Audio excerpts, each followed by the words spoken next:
ചെമ്പനിപ്പൂ സീരിയലിന്റെ ഇനി വരാൻ വേണ്ടി പോകുന്ന ഒരു അടിപൊളി എപ്പിസോഡിന്റെ റിവ്യൂ വിശേഷമാണ് കേട്ടോ പറയാൻ വേണ്ടി പോകുന്നത്. വീഡിയോയിലേക്ക് കടക്കുന്നതിന് മുമ്പായിട്ട് വീഡിയോ ഇഷ്ടമാണെന്നുണ്ടെങ്കിൽ എല്ലാവരും ഒന്ന് ലൈക്ക് ചെയ്ത് ഹൈപ്പ് ചെയ്ത് കാണാൻ വേണ്ടി ശ്രമിക്കണേ. ചന്ദ്രമതി ഒരു ദിവസം ബാമയുടെ വീട്ടിലേക്ക് ചെല്ലുവാണേ. എന്നിട്ട് ബാമയുടെ വീട്ടിൽ ചെന്നിട്ട് ഇങ്ങനെ ഓരോന്ന് പിറുപിറുക്കുമ്പോൾ, നീ എന്താ ചന്ദ്ര ഇങ്ങനെ പിറുപിറുക്കുന്നത്, അല്ലാണ്ട് പിന്നെ ഞാൻ എന്ത് ചെയ്യാനാണ്, എന്റെ വീട്ടിൽ നിൽക്കുക എന്ന് പറയുന്നത് സർക്കസ് കൂടാരത്തിൽ നിൽക്കുന്നത് പോലെയാണ് എനിക്ക് തോന്നുന്നത്. ശ്രുതി ഉണ്ടല്ലോ, അവനാണെന്നുണ്ടെങ്കിൽ ഓരോ ദിവസം ഓരോരോ കളറ് ഷർട്ട് ഇട്ടിട്ട് പോകുന്നു. പിന്നെ ഈ സച്ചിയാണെന്നുണ്ടെങ്കിൽ വലിയ ഭണ്ഡാരമൊക്കെ മേടിച്ച് വെച്ചിരിക്കുകയാണ് പണം ഇട്ട് വെക്കാൻ വേണ്ടിയിട്ട്. വർഷയുടെ കാര്യമാണെന്നുണ്ടെങ്കിൽ പിന്നെ പറയണ്ട, അവള് എനിക്ക് ഒരു മര്യാദയും തരുന്നില്ല. പിന്നെ പൂക്കെട്ടുന്നവളുണ്ടല്ലോ, അവള് പണം സമ്പാദിക്കുന്നതിന്റെ അഹങ്കാരം ഓരോ ദിവസം എന്നോട് കാണിച്ചുകൊണ്ടിരിക്കുകയാണ്. എനിക്കാണെന്നുണ്ടെങ്കിൽ ഒന്നും ചെയ്യാനുമില്ല. സത്യം പറയാലോ, ആ വീട്ടിലേക്ക് പോകുന്നത് എനിക്കിപ്പോ തീരെ ഇഷ്ടമല്ലാതെ ആയിട്ടുണ്ട്. നീ എന്തിനാ ചന്ദ്ര ഇങ്ങനെ പെറുപെറുത്തുകൊണ്ടിരിക്കുന്നത്? നിന്റെ മക്കളും മരുമക്കളും എല്ലാവരും സമ്പാദിക്കുന്നുണ്ട്, അതില് ആസ്വദിച്ച് ജീവിക്കാതെ നീ എന്തിനാണ് ഇങ്ങനെ ശോകപ്പാട്ട് പാടിക്കൊണ്ടിരിക്കുന്നത്? നീ ഒന്ന് പോവാമേ, ജീവിതം തന്നെ എങ്ങനെയാ മുന്നോട്ട് പോവാന്നുള്ള കാര്യം അറിയാത്ത അവസ്ഥയിലാണ് നീ. ഇവിടെ ആരുമില്ലാതെ തനിയെ നിൽക്കുവാണ്. അവിടെ എനിക്ക് എല്ലാവരും ഉണ്ടായിട്ടും ഞാൻ തനിയായതുപോലെ എനിക്ക് തോന്നുന്നത്. എനിക്കെന്ന് വെച്ചിട്ട് ഒന്നുമില്ല.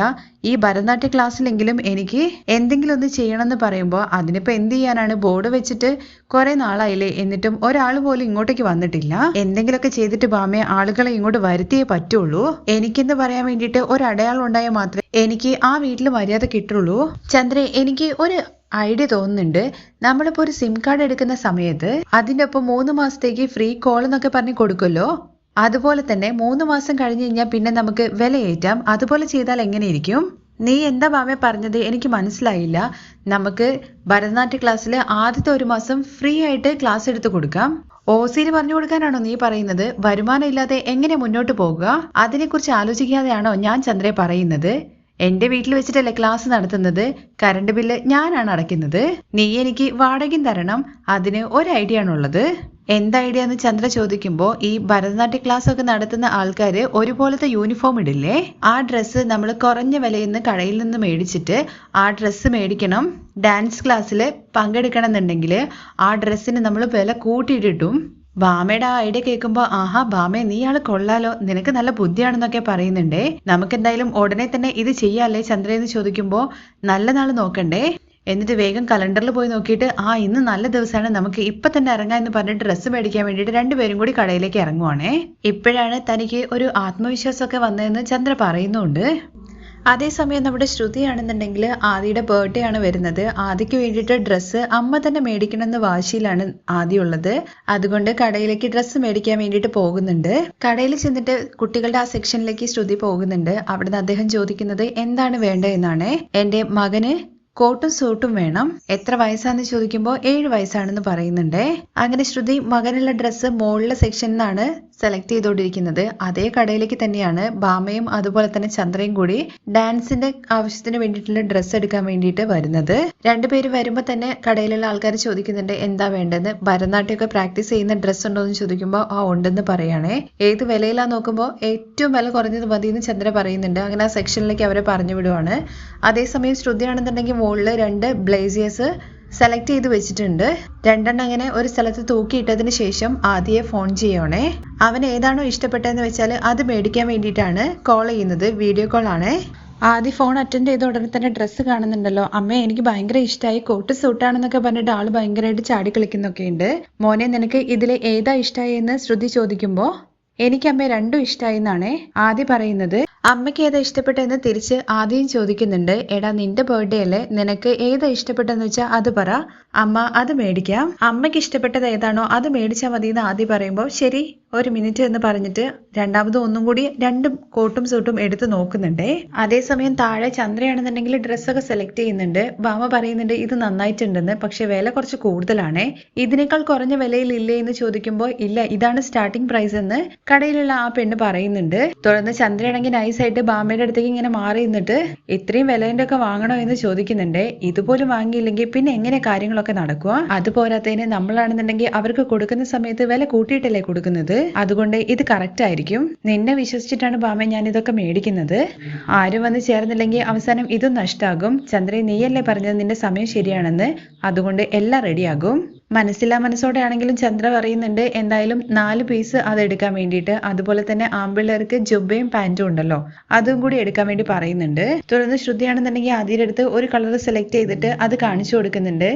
ആദ്യമോനെ നിനക്ക് ഇത് ഇഷ്ടമായോ എന്ന് ചോദിക്കുമ്പോൾ എനിക്ക് ഒരുപാട് ഇഷ്ടമായി, എനിക്കും ഇഷ്ടമായി, അങ്ങനെയാണെങ്കിൽ ഞാൻ ഇത് മേടിക്കാം, ബർത്ത്ഡേക്ക് ഞാൻ നിന്റെ അരികിലേക്ക് വരുന്ന സമയത്ത് കൊണ്ടുവരാം എന്ന് പറയുകയാണെ. ശരി അമ്മ എന്നൊക്കെ പറഞ്ഞിട്ട് ഫോൺ വെക്കുന്നുണ്ട്. അങ്ങനെ അവരുടെ അടുത്ത് പാക്ക് ചെയ്യാൻ വേണ്ടി പറയുന്നുണ്ട്. ബില്ലിങ് താഴെയാണ് മാഡം, അവിടെ വെയിറ്റ് ചെയ്താൽ മതി എന്ന് പറയുകയാണെ. അങ്ങനെ താഴേക്ക് പോകുന്നുണ്ട് ശ്രുതി. അതേസമയം ചന്ദ്രയും എല്ലാം സെലക്ട് ചെയ്തിട്ട് പാക്ക് ചെയ്ത് ബില്ലിങ്ങിന്റെ ആ സെക്ഷനിലേക്ക് വരുവാണ്. ചന്ദ്രയാണ് ആദ്യം ശ്രുതിയെ കാണുന്നത്.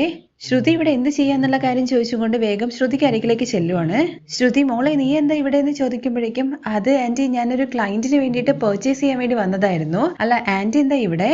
എല്ലാം എന്റെ ഭരതനാട്യ ക്ലാസ്സിന് വേണ്ടിയിട്ടാണ്. പുതുതായിട്ട് ഒരു ഓഫർ ഇടാൻ വേണ്ടി പോവാണ്, ഒരുപാട് ആൾക്കാർ ചേരും. അതേസമയം ശ്രുതിയുടെ മകന് വേണ്ടിയിട്ടുള്ള ഡ്രസ്സ് പാക്ക് ചെയ്തിട്ട് ആള് താഴേക്ക് വരുന്നുണ്ട്. മാഡം പറഞ്ഞിരിക്കുന്ന ഡ്രസ്സ് മാഡത്തിന്റെ മകന് നന്നായിട്ട് ചേരുന്ന തോന്നുന്നത്, ഞാൻ കൗണ്ടറിൽ കൊടുത്തേക്കാ എന്ന് പറഞ്ഞിട്ട് ആ കടക്കാരൻ ബില്ലിംഗ് സെക്ഷനിലേക്ക് അങ്ങ് കൊടുക്കുവാണേ. മാഡത്തിന്റെ മകന് നന്നായിട്ട് ഇഷ്ടപ്പെടുന്നാണല്ലോ അയാൾ പറഞ്ഞത്. അത് ചന്ദ്ര അങ്ങ് കയറി പിടിക്കുന്നുണ്ടേ. എന്താ നീ പറഞ്ഞത്, പയ്യനോ? നീ എന്ത് വർത്താനാടാ പറയുന്നത്? ഇത് എന്റെ മരുമകളാണ്. ഇവൾക്ക് പയ്യനൊന്നുമില്ല, ഇവൾക്ക് ഇതുവരെ കുഞ്ഞും പറഞ്ഞിട്ടില്ല. അത് കേട്ടിട്ട് ആ കടയിലുള്ള ആളും അതുപോലെ ശ്രുതി അങ്ങോട്ടും കൂടെ പരസ്പരം ഇങ്ങനെ നോക്കുന്നുണ്ട്. ശ്രുതി ഇയാൾ എന്തൊക്കെയാ ഈ പറയുന്നത്? അതൊന്നുമില്ല ആന്റി, എന്റെ ക്ലയന്റിന്റെ മകന് വേണ്ടിയിട്ട് മേടിക്കാൻ വേണ്ടി വന്നതാണ്. കോസ്റ്റ്യൂമും മേക്കപ്പ് എല്ലാം ഞാൻ പാക്കേജ് ആയിട്ടാണ് ചെയ്യുന്നത്.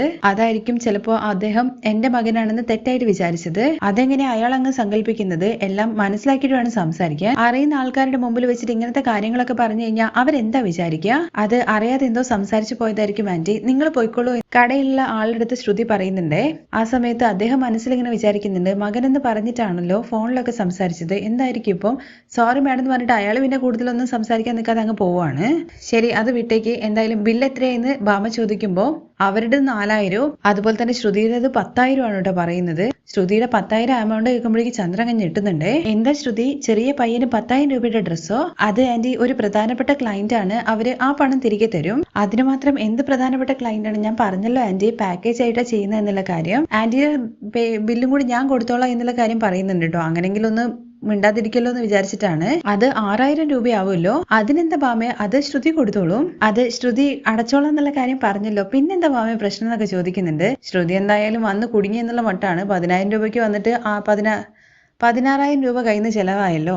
അങ്ങനെ അതോടുകൂടിയെങ്കിലും ബാധ ഒഴിഞ്ഞു പോകുന്നു വിചാരിച്ചിട്ടാണ്. അങ്ങനെ ബില്ല് ഞാൻ പേ ചെയ്തോളാം എന്ന് പറഞ്ഞിട്ട് കാർഡ് കൊടുക്കുമ്പോഴേക്കും ശ്രുതി ഒരു മിനിറ്റ് കേട്ടോ, ഞാൻ ജനലിലേക്ക് ഒരു കർട്ടൻ നോക്കി വെച്ചിട്ടുണ്ടായിരുന്നു, അത് ഭയങ്കര കോസ്റ്റ്ലി അല്ലേ ചന്ദ്ര എന്ന് ഭാമ ചോദിക്കുമ്പോൾ അതിനെന്താ, അത് ശ്രുതി പേ ചെയ്തോളൂ എന്ന് പറഞ്ഞിട്ട് അതും പോയിട്ട് എടുത്തോണ്ട് വരുവാണേ.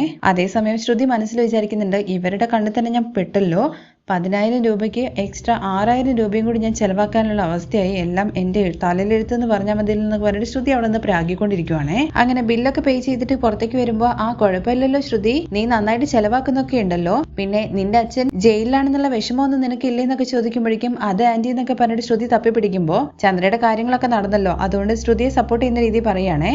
നിന്റെ മകൻ നിന്നെ വിട്ടിട്ട് ഒരുപാട് നാളായിട്ട് അങ്ങ് ഗൾഫിലല്ലേ ഉള്ളത് എന്ന് കരുതിയിട്ട് നീ എന്നും ഇവിടെ കരഞ്ഞുകൊണ്ടിരിക്കുകയാണോ ചെയ്യുന്നത്? വെറുതെ ആവശ്യമില്ലാത്ത ഓരോ കാര്യങ്ങൾ സംസാരിക്കുന്നു. ശരി ശരി, എന്തായാലും എനിക്ക് വിശക്കുന്നുണ്ട് ചന്ദ്രേ, പുറത്തിറങ്ങി കഴിഞ്ഞ് കഴിഞ്ഞാൽ പിന്നെ നിനക്ക് ഈ ഒരു വിചാരം മാത്രമല്ലേ ഉള്ളൂ. എന്തായാലും ശ്രുതി, ഇവിടെ അടുത്ത് നല്ല വലിയൊരു ഹോട്ടലുണ്ട്, നമുക്ക് അവിടെ പോയിട്ട് ഭക്ഷണം കഴിച്ചാലോ? അവിടെ വില കുറച്ച് കൂടുതലല്ലേ ചന്ദ്ര എന്ന് ഭാമ ചോദിക്കുന്നുണ്ടേ. അതിനെന്താ, ശ്രുതി എല്ലാം നോക്കിക്കോളും, ഭക്ഷണം കഴിക്കാണ്ട് നമ്മൾ പോയാലാണ് ശ്രുതിക്ക് ദേഷ്യം വരുക അല്ലേ ശ്രുതി എന്ന് ചോദിക്കുമ്പോ അതെ ആന്റി, നല്ല ദേഷ്യം വരുന്നുണ്ട്. അല്ല ദേഷ്യം വരുമെന്ന് ഞാൻ പറയാണ്, വാ ആന്റി പോവാ എന്ന് പറഞ്ഞിട്ട് ശ്രുതിയാന്ന് നന്നായിട്ട് മുടിപ്പിച്ചിട്ടാണ് ചന്ദ്ര വിടുന്നത്.